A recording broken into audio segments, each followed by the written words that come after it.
U doba sloma i kraha ja gledam sa stalog daha kako vreme se menja i situacija.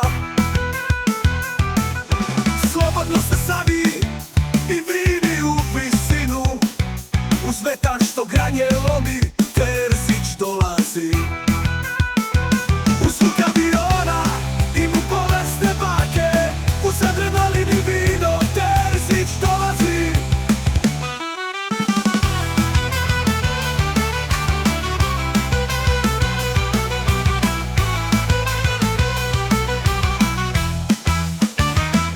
U ukinutoj zemlji gde haos iz reda nasta, dok lupo podrhtava Terzić dolazi.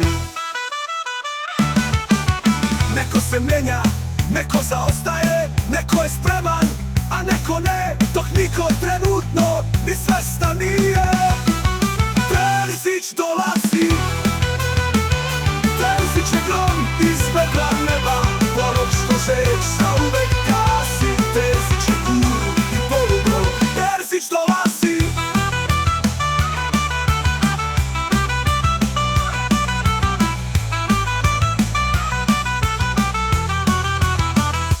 Da li smo mi sebe ispitali, da li je Terzić u svima nama, ili smo mi Terzića deo, ili je Terzić naš pravi drug.